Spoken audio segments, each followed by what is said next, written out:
नमस्कार. तर आपण आज बघूया शेवभाजी. सर्वप्रथम भांडं गॅसवर गरम करून घ्यावे. त्यानंतर त्यामध्ये तेल टाकावे. तेल टाकल्यानंतर त्यामध्ये जिरे मोहरी टाकावी आणि ती छान थोडी तडतडू द्यावी. तडतडल्यानंतर त्यामध्ये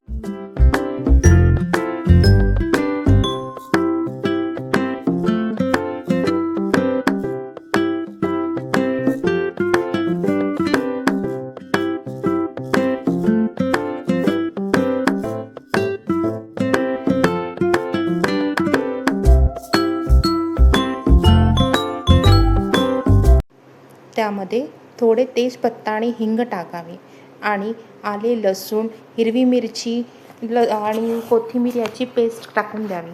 कोणी कोणी याची वेगवेगळी पेस्ट करून टाकते, पण मी मात्र संपूर्ण एकत्र करूनच पेस्ट करते.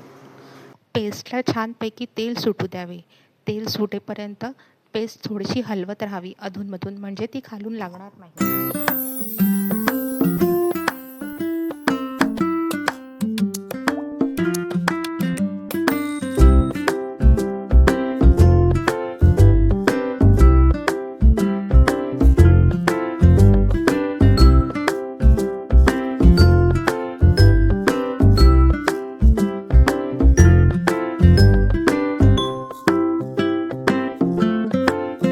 आता आपल्या आलं लसूण कांद्याच्या पेस्टला छानपैकी तेल सुटलेलं आहे. आता मी हे मिश्रण घेतलं आहे. 2 चमचे दही घेतलं आहे. हे दही जास्ती गोड पण नको आणि जास्ती आंबट पण नको.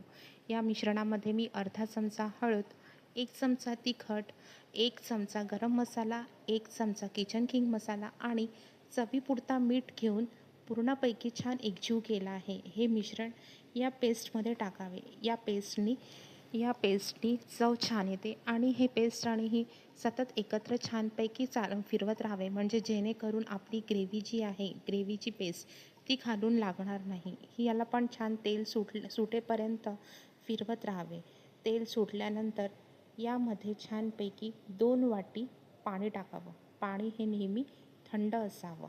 थंड पाण्याने भाजीला ग्रेव्ही खूप छान येते आणि थोडी उकळ आल्यानंतर यामध्ये कस्तुरी मेथी टाकावी. कस्तुरी मेथीने स्वाद आणखीन वाढतो.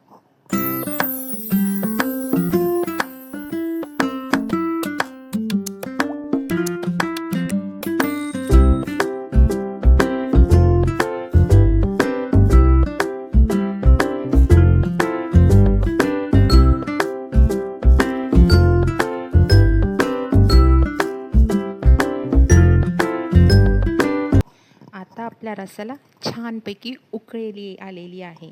अशी मस्तपैकी गरम गरम रस्सा. आणि याच्यामध्ये शेव आताच नाही टाकायची बरं का, नाही तर ती पूर्णपणे एकजीव होते. म्हणून एका छान सर्विंग बाउलमध्ये आपली शेव घ्यावी, त्यावर रस्सा टाकावा आणि त्यानंतर तुम्ही भाकर पोळी याच्यासोबत मस्त लिंबू पिळून खाऊ शकता. आपली शेवभाजी तयार आहे. अशी 5 मिनिटात होणारी ही शेवभाजी एकदा तरी नक्की करून पहा आणि लाईक करा, शेअर करा, सबस्क्राईब करायला विसरू नका. परत भेटूया नवीन रेसिपीसोबत. टाटा.